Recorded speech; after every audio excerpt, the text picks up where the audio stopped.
ଓଡ଼ିଆ ବ୍ୟାକରଣ ଅଧ୍ୟୟନର ଦ୍ୱିତୀୟ ଭାଗକୁ ଆପଣମାନଙ୍କୁ ସ୍ୱାଗତ କରୁଛି। ଆଜି ଆମେ ଆଲୋଚନା କରିବା ବିଶେଷଣ ପଦ ବିଷୟରେ।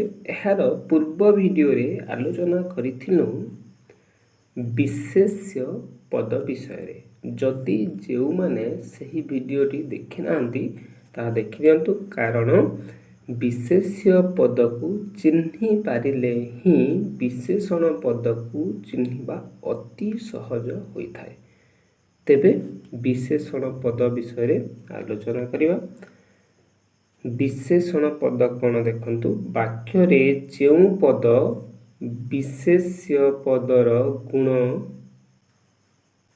ଅବସ୍ଥା, ପରିମାଣ, ସଂଖ୍ୟାକୁ ନିର୍ଦ୍ଦିଷ୍ଟ ଭାବରେ ବିଶେଷିତ କରେ ତାହାକୁ ବିଶେଷଣ ପଦ କୁହାଯାଏ। ଉଦାହରଣ ଦେଖନ୍ତୁ, 5ଟି ଆମ୍ବ। ଏଠାରେ ଆମ୍ବ ହେଉଛି ବିଶେଷ୍ୟ ପଦ, କାରଣ ଏହା ଗୋଟିଏ ଫଳର ନାମକୁ ସୂଚାଉଛି ଓ ଏହି ଆମ୍ବକୁ ବିଶେଷିତ କରୁଛି ସଂଖ୍ୟା ମାଧ୍ୟମରେ। କେତୋଟି ଆମ୍ବ? 5ଟି ଆମ୍ବ। ତେଣୁ 5 ହେଇଯିବ ବିଶେଷଣ ପଦ। ଏଠାରେ ଦେଖନ୍ତୁ, ଉତ୍ତମ ଶିକ୍ଷକ। ଶିକ୍ଷକ ହେଉଛନ୍ତି ବିଶେଷ୍ୟ ପଦ ଏବଂ ଉତ୍ତମ ହେଉଛି ତାଙ୍କର ଗୁଣ। ତେଣୁ ଶିକ୍ଷକ ବିଶେଷ୍ୟ ପଦକୁ ଉତ୍ତମ ବିଶେଷିତ କରୁଛି, ତେଣୁ ଉତ୍ତମ ହେଇଯିବ ଏଠାରେ ବିଶେଷଣ ପଦ। ସେହିଭଳି ଏହି ଫଟୋଟିକୁ ଦେଖନ୍ତୁ, ବୃଦ୍ଧ ଲୋକ। ଲୋକ ହେଉଛି ବିଶେଷ୍ୟ ପଦ ଏବଂ ବିଶେଷ୍ୟ ପଦକୁ ବିଶେଷିତ କରୁଛି ବୃଦ୍ଧ। ଲୋକର ଅବସ୍ଥାକୁ ସୂଚାଉଛି, ତେଣୁ ବୃଦ୍ଧ ହେଇଯିବ ଏଠାରେ ବିଶେଷଣ ପଦ।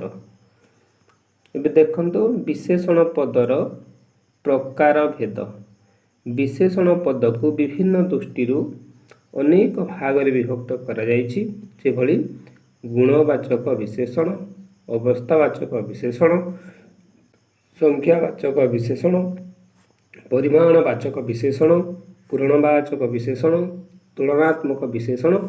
ଅନ୍ୟ ଏକ ଦୃଷ୍ଟିକୋଣରୁ ମଧ୍ୟ 8 ଭାଗରେ ବିଭକ୍ତ କରାଯାଇଛି, ଯଥା ବିଶେଷ୍ୟର ବିଶେଷଣ, ବିଧେୟ ବିଶେଷଣ, ବିଶେଷଣର ବିଶେଷଣ, ବିଶେଷଣର ବିଶେଷଣ, ପୁଣି ସାର୍ବନାମିକ ବିଶେଷଣ, ବିଶେଷ୍ୟ ରୂପୀ ବିଶେଷଣ, ସମ୍ବନ୍ଧବାଚକ ବିଶେଷଣ, କ୍ରିୟା ବିଶେଷଣ ଏବଂ କ୍ରିୟାଜ ବିଶେଷଣ। ଏହି ବିଶେଷଣର ପ୍ରକାର ଭେଦ ବିଷୟରେ ସଂକ୍ଷିପ୍ତ ଭାବରେ ଆମେ ଜାଣିବା। ଦେଖନ୍ତୁ, ପ୍ରଥମେ ଜାଣିବା ଗୁଣବାଚକ ବିଶେଷଣ। ଗୁଣବାଚକ ବିଶେଷଣ କହିଲେ ଯେଉଁ ବିଶେଷଣ ପଦ ବିଶେଷ୍ୟ ପଦର ଗୁଣକୁ ଦର୍ଶାଇଥାଏ ତାହାକୁ ଗୁଣବାଚକ ବିଶେଷଣ କୁହାଯାଏ। ଯଥା ଛାତ୍ର ହେଉଛି ବିଶେଷ୍ୟ ପଦ ଏବଂ ତାର ଗୁଣକୁ ବୁଝାଉଛି ମେଧାବୀ। କିପରି ଛାତ୍ର? ମେଧାବୀ ଛାତ୍ର। ସେହିପରି ବଚନ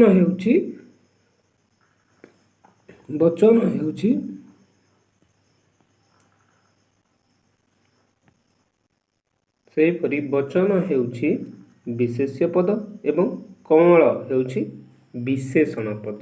ବଚନର ଗୁଣକୁ ବୁଝାଉଛି, ତେଣୁ ଏହା ହେଉଛି ଗୁଣବାଚକ ବିଶେଷଣ। ସେହିଭଳି ଦେଖନ୍ତୁ ଅବସ୍ଥାବାଚକ ବିଶେଷଣ। ଅବସ୍ଥାବାଚକ ବିଶେଷଣ କହିଲେ ଯେଉଁ ବିଶେଷଣ ପଦ ବିଶେଷ୍ୟ ପଦର ଅବସ୍ଥାକୁ ଦର୍ଶାଏ ତାହାକୁ ଅବସ୍ଥାବାଚକ ବିଶେଷଣ କୁହାଯାଏ। ଯେପରି ବିଶେଷ୍ୟ ପଦ ଘର, ଘରର ଭଙ୍ଗା ଘର ଅର୍ଥାତ୍ ଘରର ଅବସ୍ଥାକୁ ବୁଝେଇଲା। ଛିଣ୍ଡା ଜାମା। ଜାମା ହେଉଛି ବିଶେଷ୍ୟ ପଦ ଏବଂ ଛିଣ୍ଡା ହେଉଛି ତାହାର ଅବସ୍ଥାକୁ ବୁଝାଉଛି। ଯଦି ଅବସ୍ଥାକୁ ବୁଝାଉଥିବ ତେବେ ତାହାକୁ ଅବସ୍ଥାବାଚକ ବିଶେଷଣ କୁହାଯାଏ। ସେହିଭଳି ସଂଖ୍ୟାବାଚକ ବିଶେଷଣ। ଯଦି ଯେଉଁ ବିଶେଷଣ ପଦ ବିଶେଷ୍ୟ ପଦର ସଂଖ୍ୟାକୁ ଦର୍ଶାଇବ ତାହାକୁ ସଂଖ୍ୟାବାଚକ ବିଶେଷଣ କୁହାଯାଏ। ଯଥା ସମୁଦ୍ର ହେଉଛି ବିଶେଷ୍ୟ ପଦ ଏବଂ 7 ହେଉଛି ବିଶେଷଣ ପଦ। ସଂଖ୍ୟାକୁ ଦର୍ଶାଉଛି 7। 13, 12, 12 ମାସ। 12 ହେଉଛି ସଂଖ୍ୟା ଏବଂ ମାସ ହେଉଛି ବିଶେଷ୍ୟ ପଦ, ତେଣୁ ଏହା ହେଉଛି ସଂଖ୍ୟାବାଚକ ବିଶେଷଣ। ସେହିଭଳି ଦେଖନ୍ତୁ ପୂରଣବାଚକ ବିଶେଷଣ। ଯଦି ସଂଖ୍ୟା କହିବା ପୂରଣବାଚକ ବିଶେଷଣ, ସଂଖ୍ୟାବାଚକ ବିଶେଷଣ କ୍ରମରେ ଯଦି ପ୍ରଥମ, ଦ୍ୱିତୀୟ, ତୃତୀୟ, ଚତୁର୍ଥ, ପଞ୍ଚମ ଏମିତି କହିବା ତାହାକୁ କୁହାଯାଏ ପୂରଣବାଚକ ବିଶେଷଣ।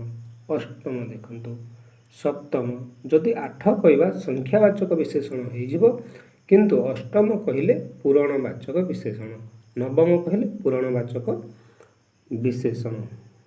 ଏବେ ଦେଖିବା ପରିମାଣ ସୂଚକ ବିଶେଷଣ। ପରିମାଣ ସୂଚକ ବିଶେଷଣ ଯଦି ଯେଉଁ ବିଶେଷଣ ପଦ ପରିମାଣକୁ ସୂଚାଉଥିବ, ଯେପରିକି ବେତୁଳିଏ ଉଖୁଡ଼ା ଆଣିବ, ବେତୁଳିଏ ଉଖୁଡ଼ା ଆଣିବ। ବେତୁଳିଏ ଉଖୁଡ଼ାର ପରିମାଣକୁ ଦର୍ଶାଉଛି। ବିଡ଼ାଏ ଘାସ, ଘାସ ହେଉଛି ବିଶେଷ୍ୟ ପଦ ଏବଂ ଘାସର ପରିମାଣକୁ ଦର୍ଶାଉଛି ବିଡ଼ାଏ। ସେହିଭଳି ତୁଳନାତ୍ମକ ବିଶେଷଣ, ଯେଉଁ ବିଶେଷଣ ପଦ ଦୁଇଟି କିମ୍ବା ଦୁଇରୁ ଅଧିକ ବସ୍ତୁ ବା ଅନ୍ୟାନ୍ୟ ବିଶେଷ୍ୟ ପଦ ମଧ୍ୟରେ ତୁଳନା କରିବାର ଦର୍ଶାଏ ତାହାକୁ ତୁଳନାତ୍ମକ ବିଶେଷଣ କୁହାଯାଏ। ଯେଭଳି ନଳ ଆଉ ନୀଳ ମଧ୍ୟରେ ନୀଳ ବେଶୀ ବଳୁଆ, ଏଠାରେ ବେଶୀ ଦୁଇ ଜଣଙ୍କ ମଧ୍ୟରେ ତୁଳନା କରୁଛି। ପ୍ରାଚୀନତମ, ଦେଖନ୍ତୁ ଭାରତର ସବୁ ଗ୍ରନ୍ଥ ମଧ୍ୟରେ ବେଦ, ଅନ୍ୟାନ୍ୟ ଗ୍ରନ୍ଥ ଏବଂ ବେଦ ମଧ୍ୟରେ ତୁଳନା କରାଯାଉଛି।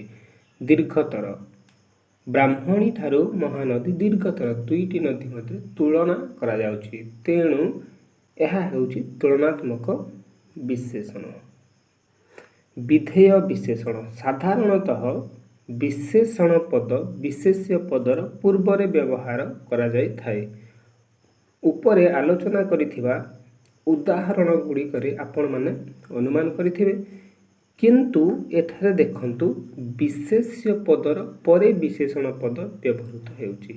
ଶିଳ୍ପୀ ସୁନ୍ଦର, ଯଦି ବିଶେଷ୍ୟ ପଦର ପରେ ବିଶେଷଣ ପଦ ବ୍ୟବହୃତ ହୁଏ ତେବେ ତାହାକୁ ବିଧେୟ ବିଶେଷଣ କୁହାଯାଏ।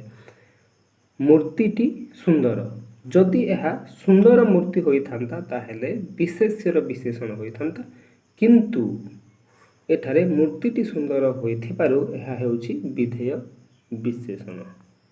ନେକ୍ସଟ ଦେଖିବା ବିଶେଷଣର ବିଶେଷଣ, ଯେଉଁଠାରେ ବିଶେଷଣ ପଦକୁ ବିଶେଷିତ କରେ ତାହାକୁ ବିଶେଷଣର ବିଶେଷଣ କୁହାଯାଏ। ଯେଭଳି ଦେଖନ୍ତୁ ସେ ଜଣେ ଭଲ ଲୋକ, ଏଠାରେ ଭଲ ହେଉଛି ବିଶେଷଣ ପଦ ଏବଂ ଲୋକ ହେଉଛି ବିଶେଷ, କିନ୍ତୁ ଏଠାରେ ଦେଖନ୍ତୁ ଭଲ ଲୋକ ଏତିକି ଥିଲା, ଆଉ ଗୋଟେ ଯୋଗ ହେଇଛି ଭାରି। ବିଶେଷଣ ପଦର ପୂର୍ବରେ ଆଉ ଗୋଟିଏ ବିଶେଷଣ ପଦ ବ୍ୟବହାର ହୋଇଥିବାରୁ ଏହା ହେଉଛି ବିଶେଷଣର ବିଶେଷଣ। ନେକ୍ସଟ ଦେଖନ୍ତୁ ସାର୍ବନାମିକ ବିଶେଷଣ, ଯେଉଁଠାରେ ସର୍ବନାମ ବିଶେଷଣ ପଦ ଭାବରେ ବ୍ୟବହୃତ ହୁଏ ତାହାକୁ ସାର୍ବନାମିକ ବିଶେଷଣ କୁହାଯାଏ। ଯେପରିକି ଯେମିତି, ସେମିତି ଏଗୁଡ଼ିକ ସର୍ବନାମ ଏବଂ ଏହା ବିଶେଷଣ ପଦ ଭାବରେ ବ୍ୟବହୃତ ହୋଇଛି, ତେଣୁ ଏହା ହେଉଛି ସାର୍ବନାମିକ ବିଶେଷଣ। ଏଠାରେ ଦେଖନ୍ତୁ ସମ୍ବନ୍ଧ ବାଚକ ବିଶେଷଣ, ଯେଉଁଠାରେ ଷଷ୍ଠୀ ବିଭକ୍ତିର ଚିହ୍ନ ଥାଏ ସେହି ବିଶେଷଣ ପଦକୁ ସମ୍ବନ୍ଧ ବାଚକ ବିଶେଷଣ କୁହାଯାଏ। ର ହେଉଛି ଷଷ୍ଠୀ ବିଭକ୍ତିର ଚିହ୍ନ। ସୁଖର ଦିନ, ଦୁଃଖର ଦିନ, ଏଠାରେ ମଧ୍ୟ ର ଅଛି। ଏ ଦୁଃଖ ହେଉଛି ବିଶେଷଣ ପଦ ବା ସମ୍ବନ୍ଧବାଚକ ବିଶେଷଣ। ନେକ୍ସଟ ଦେଖନ୍ତୁ କ୍ରିୟା ବିଶେଷଣ। କ୍ରିୟା ବିଶେଷଣ କହିଲେ ଯେଉଁଠାରେ ବିଶେଷଣ ପଦ କ୍ରିୟା ପଦକୁ ବିଶେଷିତ କରେ ତାହାକୁ କ୍ରିୟା ବିଶେଷଣ କୁହାଯାଏ। ରାତିରେ ପବନ ଜୋରରେ ବହିଲା, ବହିଲା ହେଉଛି କ୍ରିୟାପଦ ଏବଂ ଏହାକୁ ବିଶେଷିତ କରୁଛି ଜୋରରେ, ତେଣୁ ଜୋରରେ ହେଉଛି କ୍ରିୟା ବିଶେଷଣ। ଏଠାରେ ଦେଖନ୍ତୁ ତୁମେ ସେଠିକୁ ଶୀଘ୍ର ଯାଅ, ଯାଅ ହେଉଛି କ୍ରିୟାପଦ ଏବଂ ଶୀଘ୍ର ହେଉଛି ବିଶେଷଣ ପଦ। କ୍ରିୟାକୁ ଯେହେତୁ ଏହା ବିଶେଷିତ କରୁଛି ତେଣୁ ଏହା ହେଉଛି କ୍ରିୟା ବିଶେଷଣ। ନେକ୍ସଟ ଦେଖିବା क्रियाज विशेषण क्रियाज विशेषण कहले सेठारे क्रिया को विशेषित करुथिला किंतु एठारे क्रियारू विशेषण सृष्टि हेउची क्रियाज कहले क्रियारू जात जो विशेषण पद क्रियारू जन्म होउची बा जात होउची ताहाकू क्रियाज विशेषण खुआ जाए जे भली राधु फेरंता गाड़ी रे आसीबो फेरंता फेरिबा हेउची क्रियापद एवं फेरंता क्रिया फेरिबा क्रिया जेहेतु सृष्टि हेइची तेणु यह होउची क्रियाज विशेषण एठारे देखंतु उड़ंता उड़ीबा हेउची क्रियापद एवं सही उड़ीबारू उड़ंता सृष्टि होइथिबारु यह होउची क्रियाज विशेषण एतिकी प्रकार भेद थिला एबे आमे केतोटी प्रश्न एवं उत्तर विषय रे आलोचना करिबा प्रथम प्रश्नटी हेउची जेउ पद अन्य पदर गुण अवस्था संख्या बा परिमाण को बुझाए ताहाकू कौन कहंती एहार सठिक उत्तरटी हेजिबो विशेषण पद द्वितीय प्रश्नटी देखंतु बुढ़ा लोकटी बाड़ी धरी चालुची एही वाक्य रे विशेषण पदटी केउटी बुढ़ा देखंतु प्रथमे खोजिबे विशेष्य पद केउ पाखरे अछि लोकटी एठारे विशेष्य पद हेउची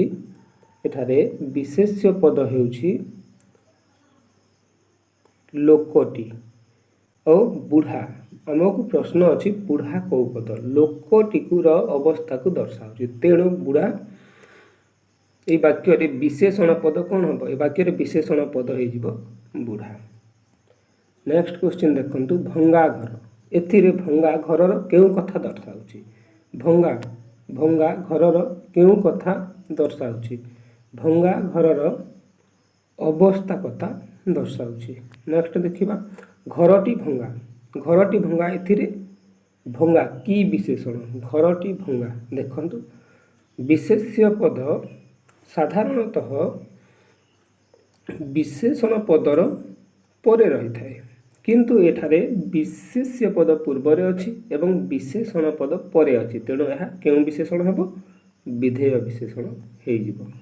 नेक्स्ट देखंतु अर्जुन तृतीय पांडव थिले तृतीय अछि तृतीय हेउची पूरणवाचक तेणु पूरणवाचक विशेषण। नेक्स्ट देखिबा आमे दरिद्र रेखांकित पदटी की विशेषण दरिद्र केउ विशेषण हेबो अवस्था को बुझाउची तेणु अवस्थावाचक विशेषण एटा विशेष्य दे देइची विशेषण अवस्थावाचक विशेषण। नेक्स्ट देखंतु सोइला पुअर भाग नाही सोइबा क्रियापदरु जात होइची तेणु यह हेबो क्रियाज विशेषण।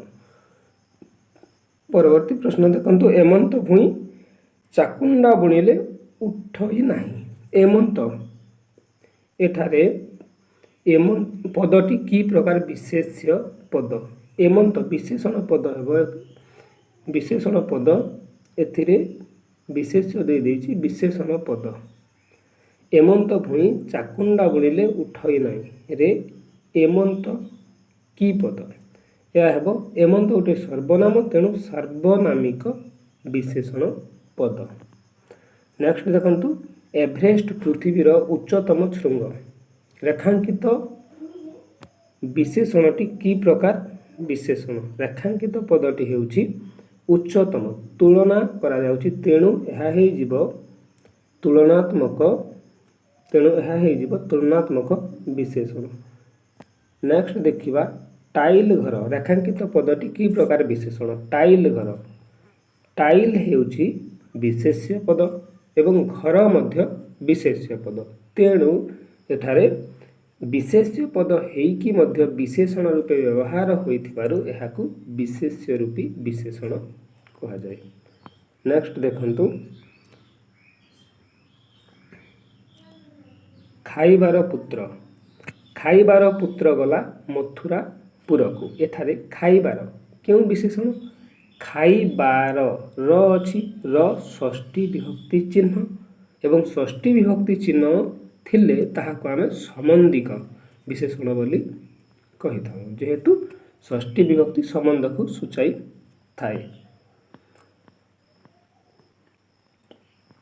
नेक्स्ट देखु ठीक ठीक जेपरी भूतटाए परी दिशुची रेखांकित पदटी की प्रकार विशेषण ठीक जेपरी ठीक केउं पद हम अव्यय पद तेणु अव्यय पद विशेषण रूपे व्यवहृत होइथिबारु एहाकु अव्यय विशेषण बोली कहा जाए। निम्नस्थ मानक भितरु केउंटी विशेषण पद देखंतु विशेषण पद कोउटा हबो गोपबंधु सुहंड गरीब जन्म गोपबंधु व्यक्तिवाचक विशेष्य हबो सुहंड गोटे गाँर नाम तेणु यह मध्य विशेष्य पद हेबो जन्म यह मध्य विशेषण पद हब नहीं यह मध्य विशेष्य हब गरीब गोटे अवस्था को दर्शाउथिबारु एहाको कहा जाउछि विशेषण पद तेणु ठीक उत्तरटी हेजिबो गरीब।